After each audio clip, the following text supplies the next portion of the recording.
The Bold and the Beautiful, August 2025. Luna's secret, Sheila's shield, and a showdown that could destroy everything in a city where lies are currency and secrets are leverage. The quietest whispers often trigger the loudest explosions. Friday's episode of The Bold and the Beautiful isn't just a slow burn, it's a powder keg waiting for a spark. And that spark might have just been lit by Luna. She's walking a thin line between salvation and ruin, holding on to the promise of a miracle, but betting everything on a high-stakes plan that could either clear her name or expose everyone around her. And at the center of it all is Sheila, watching, calculating, and covering tracks with the kind of ruthless efficiency that only someone who survived decades of war in the Forrester Spencer Logan battlefield could master. Luna stood toe-to-toe with Sheila, the woman many still fear and few dare to cross. Calm, composed, but with eyes burning with something more than just hope and determination. "I'm expecting a miracle," Luna said. Not begging, declaring. It wasn't a religious prayer or a naive fantasy. It was a coded message. Something was in motion. Something she believed could not only free her but shift the power structure in Los Angeles permanently. What she didn't reveal it in words is that this so-called miracle was more than a stroke of luck or a legal loophole. It was deliberate, calculated, a personal secret she's been guarding with her life. A secret that, if released at the right time, to the right person, in the right way, could dismantle alliances and reshape loyalties in one swift strike. Sheila, always 3 steps ahead, didn't need Luna to spell it out. She saw the shift in posture, the measured confidence, the veiled threat. And she didn't panic. She leaned in. She took the role she knows best: protector, manipulator, shield. In the presence of Will, Sheila switched masks like flipping a switch, smiling, evasive, charming when necessary, stone cold when questioned. She ran interference like a pro, deflecting his probing questions about Luna's legal situation with just enough grace to avoid suspicion, but enough stonewalling to make Will's instincts fire up. He knows something's wrong. He just doesn't know what yet. Will Spencer has inherited more than just money and a name. He's inherited a finely tuned radar for deceit. And right now, it's screaming. He's been circling the story for days, trying to figure out what Luna's really up to and why Sheila, of all people, is suddenly so invested in shielding her. He doesn't buy the mentorship angle. He doesn't believe in sudden friendship. But he's missing the final piece of the secret that connects them. And Luna knows it, which is why every second counts. Her plan hinges on staying ahead of Will, keeping Sheila in check, and executing her next move before anyone else uncovers the truth. But what exactly is that truth? Rumors swirl. Some believe Luna has uncovered a past connection to someone powerful, perhaps even biological. Others whisper about a hidden child, a sealed court case, a forged identity.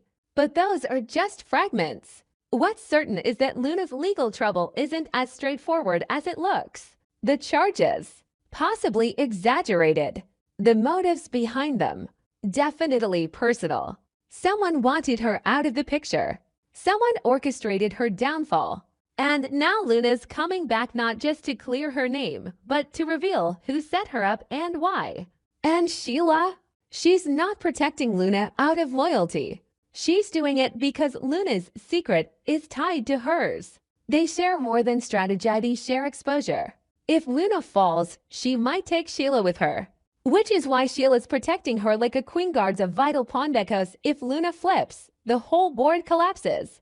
Will doesn't know that yet, but he's close. Too close. His line of questioning is tightening. His visits are becoming more frequent. He's tracking inconsistencies. He's listening to every word Luna doesn't say. And most dangerously, starting to connect dots. If Will pieces it all together and confronts Luna, it's over.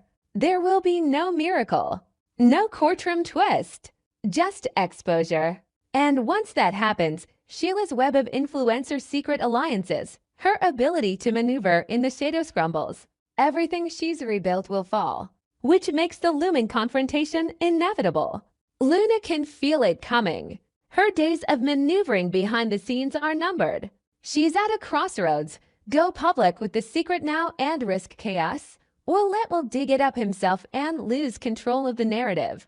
Neither option is safe. Both are explosive, but one gives her power. The other strips it away. And Sheila? She's pushing for silence, for patience, for timing. She knows how to control chaos, but she also knows one misstep could drag them both down. And in her world, survival is the only thing that matters. If she senses Luna slipping, she won't hesitate to cut ties, spin lies, and disappear. Again. But Luna's not naive. She's learned from the best. She knows Sheila's protection is conditional, temporary, transactional. That's why her plan includes more than just legal defense. It includes leverage, evidence, and one final move that no one sees coming. So as Will closes in, and Luna prepares to strike, and Sheila braces for the fallout, one thing becomes certain: whatever happens next won't just affect them. It will ripple through every family, every business, every fragile alliance in this city. Relationships will fracture. Trust will be destroyed. And the truth once revealed will leave scars no one can hide. Because in the bold and the beautiful, no secret stays buried forever. And this one might burn the whole house down. The Bold and the Beautiful, August 29, 2025, a marriage proposal, a plea for family. And a man on the outside looking in. Friday's episode of The Bold and the Beautiful wasn't just another day in Los Angeles. It was a defining chapter in the tangled saga of the Spencers, Logans, and Forresters. Airing on August 29, 2025, the episode unfolded with laser-focused intensity, skipping the fluff and charging headfirst into the raw, unresolved conflict that's been simmering for weeks. Carter Walton is done waiting. Liam Spencer is done pretending. And Hope Logan. She's caught between two men, two versions of her future, and a storm of expectations she can't escape. What began as a gentle push toward marriage suddenly turned into a full-on emotional standoff. And in classic B&B fashion, every second mattered. Carter Walton is tired of being the patient, understanding man. For months, he's stood by Hope's side, watching her manage Liam's supposed illness, putting their own wedding plans on indefinite hold. He swallowed his frustration, smiled when it hurt, and told himself that love was worth the wait. But now, he's done waiting. On Monday's episode, he made his feelings crystal clear. Maybe I don't want to be your fiancé anymore, Mabe. I want to be your husband. No games. No ambiguity. Just a man laying it all out. Let's get married, Hope. Today. Tomorrow. I don't care when. I just want you. But Hope didn't say yes. She didn't even say maybe. What she said was that she needed to go see Liam. That one sentence hit harder than a slap. Carter said he wasn't jealous. He told Rich Forrester he understood the situation. That Hope was simply doing the right thing by her daughter and Liam. That her loyalty and compassion were part of what made her so lovable. But his eyes told a different story. When Reg asked if it bothered him, the closeness, the fact that Liam always seemed to be just one tragedy away from stealing Hope back, Carter insisted he wasn't threatened. But inside, he was screaming. And Rich knew it. Fast forward to Friday. Carter didn't cool off. He doubled down. If Hope wasn't ready to marry him in Los Angeles, then maybe they should leave Los Angeles behind altogether. He didn't say it casually. He meant it. Let's run away, Hope. Let's leave the drama, the ghosts of failed marriages, the endless triangle. Let's start fresh somewhere no one knows our names. He wasn't bluffing. He had ideas, a destination, a dream of a life without Liam in the picture. But Hope didn't respond right away. She was still caught in the gravitational pull of her past. And that's when the door opened and in walked Liam. With Beth, timing is everything in the show. And no one knows how to steal a moment like Liam Spencer. While Carter poured his heart out to the woman he wanted to marry, Liam strolled in, holding the very reason Hope can't sever ties completely, their daughter. It wasn't just a coincidence. It was a strategic move, a declaration. Liam didn't need to say much, let Beth do most of the talking. The second she saw her mother, she lit up. "I like it best when we're all together," she said with a smile that cut through the tension like a blade. Liam didn't miss a beat. He knelt beside her and looked Hope straight in the eyes. "Nothing matters more to me than the two of you. You and Beth are my whole world.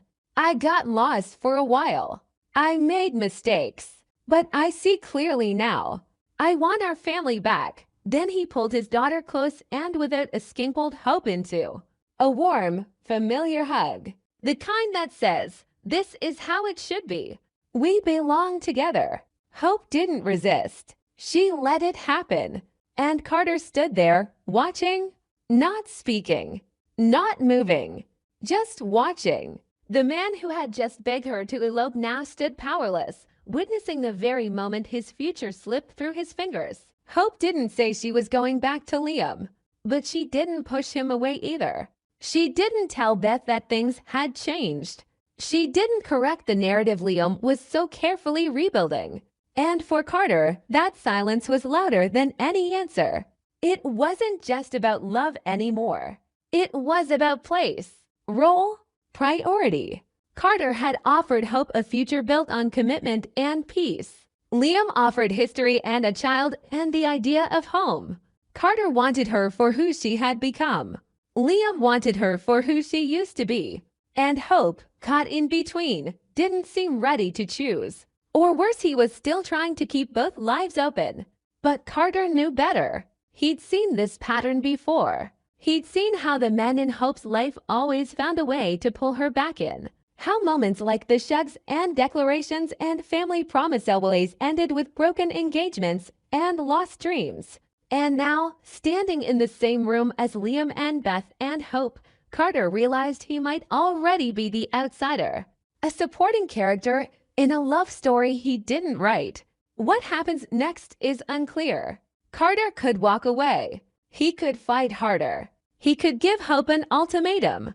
But what's clear is that he's done standing in the wings. Whether Hope knows it or not, she's already made a choice. Her silence, her failure to commit, to reassure, to push back against Liam's unrelenting presence is a decision in itself. And Liam, he's not backing down. Not now. Not after coming so close to death. Not after being lied to about a terminal illness, tricked by Grace into believing he was running out of time. That kind of trauma rewires a man. And for Liam, it's crystallized one truth. He belongs with Hope and Beth. He will fight for it, he will wait for it, and he will use every emotional weapon at his disposal, including his daughter, to get it. Meanwhile, Hope is the one holding the detonator. One word from her can defuse the situation or blow it to pieces. Carter is waiting. Liam is pushing. And Beth, she's just a little girl who wants her parents together, who doesn't understand the pain, the history, or the weight of adult decisions. The Friday episode closes with no answers. Just Carter's fastite, unreadably, as he watches Hope and Liam share a family moment that feels both natural and manipulative. Just Liam's hand on Beth's shoulder, his other hand casually resting on Hope's back, as if to say, "You're mine again." And Hope, she looks at Carter, but she doesn't speak. Not yet.